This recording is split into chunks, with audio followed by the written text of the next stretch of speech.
feel is a distraction from some sort of debate that I'm not even sure of. How do you see this as?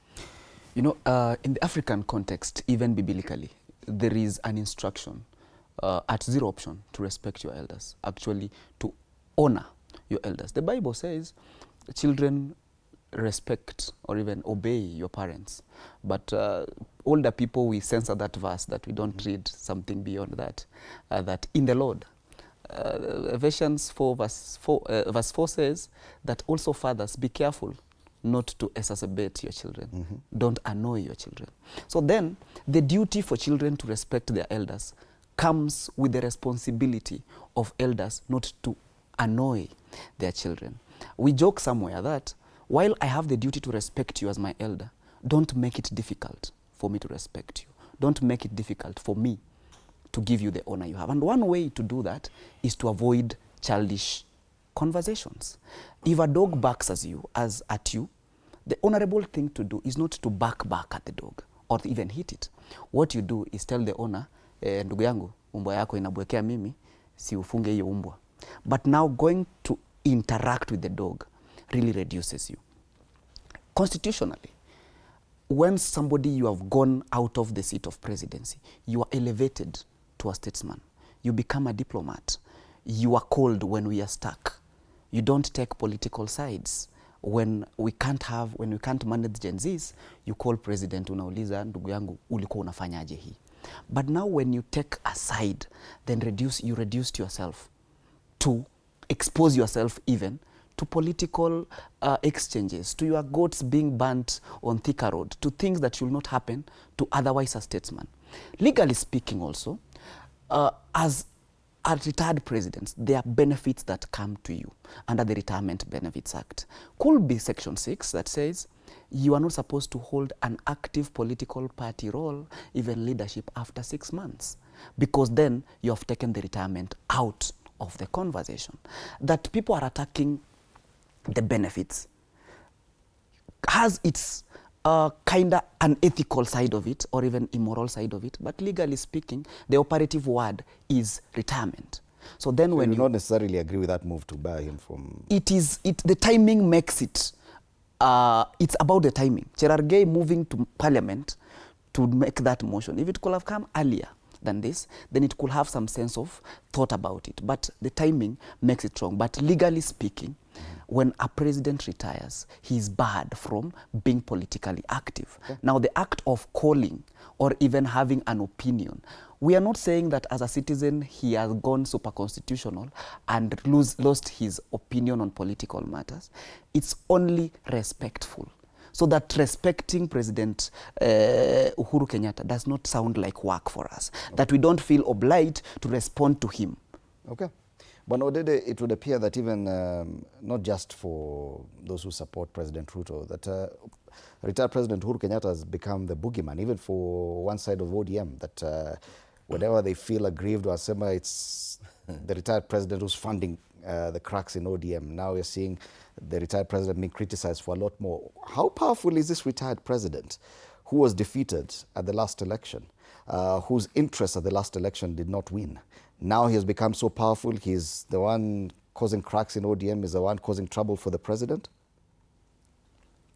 You sound like you're on the other side. Which side? I have no side. I've just asked a question. I will. What side? What side is that? To accuse. I will try as much as possible to respond.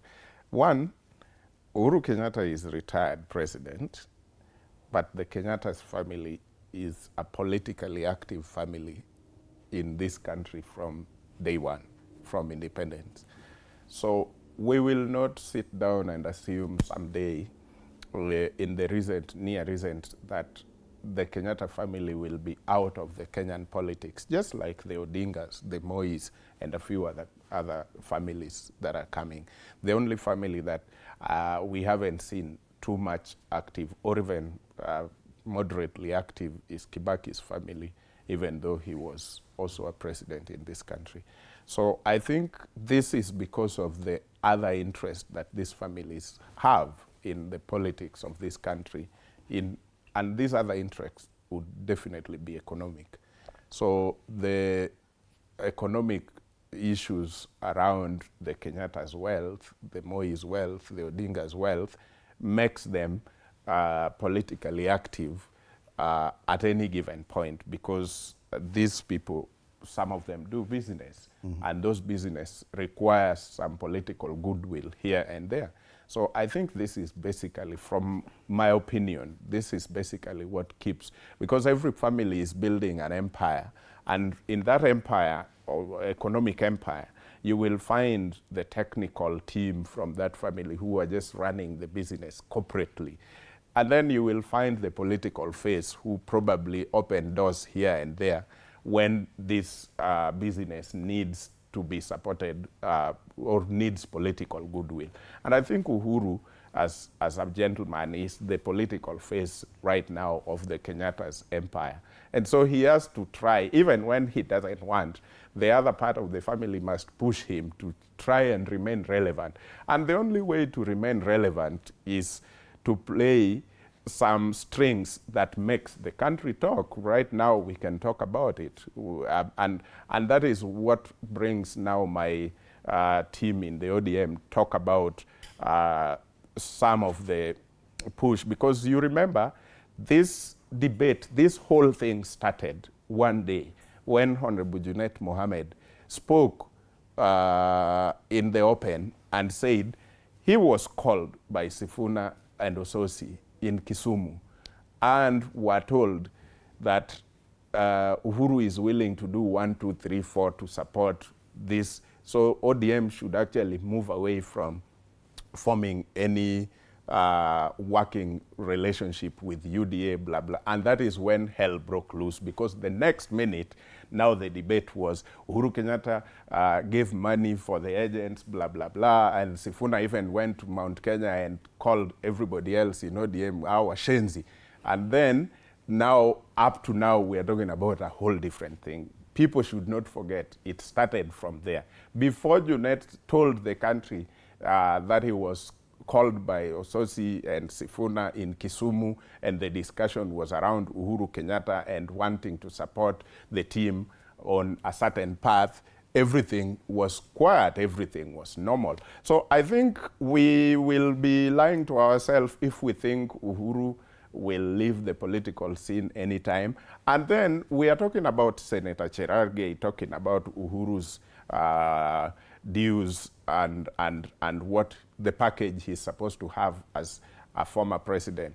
Again, this is not something that can threaten someone like Uhuru Kenyatta, because he is not me who that money would be a huge thing to. He is him. He is a prince. He can live without that money.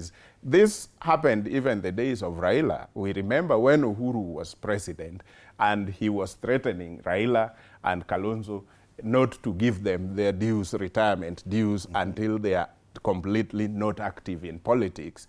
And so it is happening to him today. So why should it even worry me?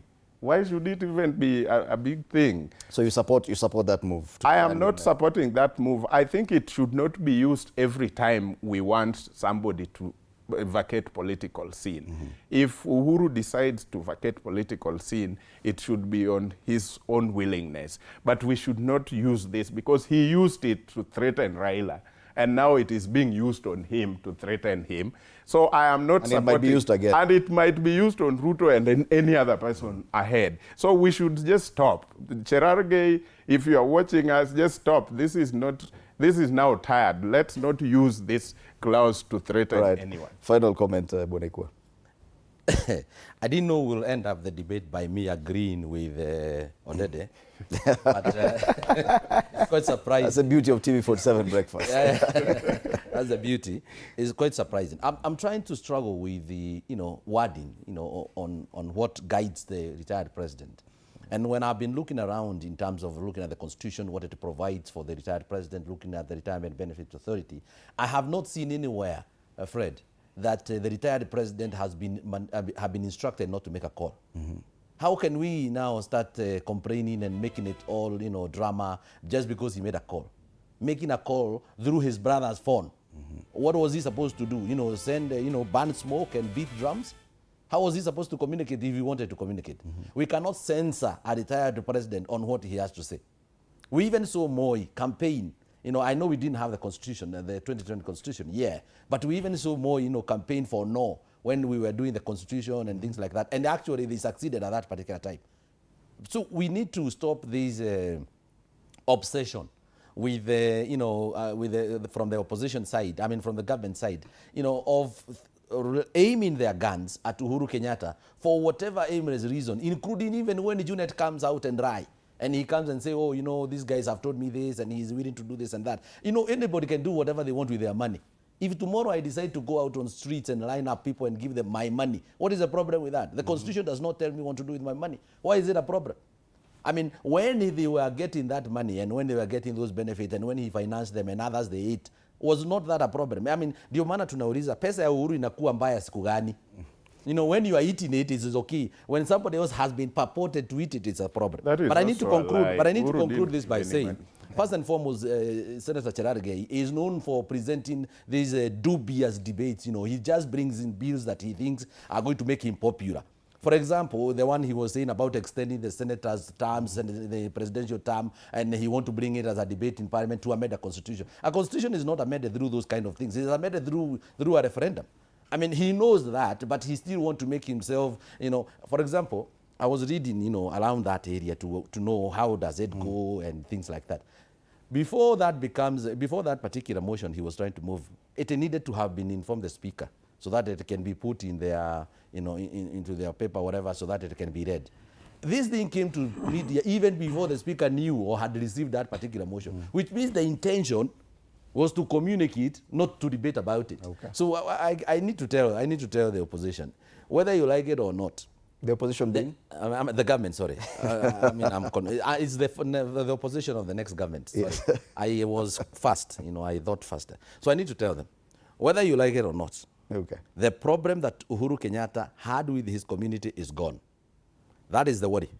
Because right now, people are saying, hey, we need to listen to this man, because he warned us about this and we never listened. That is the worry. That is the problem they have with Uhuru Kenyatta. Right. That he is going to give a contrary opinion and that opinion is going to be taken and that will cost them votes. That is the problem they have. And I wish we could continue with that conversation, but unfortunately we're out of time. Just 30 seconds. We're out of this time. Must really be debunked. Yes. This issue of we're being rushed out of that there was money given, and I have heard his party leader talk about 5 million, and GOtv went to William Ruto, and he was there, and William Ruto told him, "Iyo pesa kula." Do you think GOtv and Raila Odinga, if Raila Odinga would have been president, GOtv would have missed 5 million? All right. To sabotage a whole president, he just added where he was going to be a minister. I mean, some lies needs akili bana. Why is he not a minister now? Mesha Kodede, to become political analyst. Ikua Wambote, also political analyst, and Otieno Mokaya, Esquire, MP aspirant, Bobasi constituency. Our panelists this morning, TV47. Asante. TV47 Breakfast, State of the Nation. A look at the headlines. This one was a big one. Finya Gen Z. Yeah. Suluhu ashauri Ruto. Kama Ruto atachukua mashauri au la, tutangoja. All right, so there you have it, ladies and gentlemen. Thank you so much for watching. Our conversations continue online. And after the break, we switch gears. Being a Wednesday, relationships matter. And we'll be having that conversation with Annie Odida directing that. My name is Freddie Ndimuli. Good morning.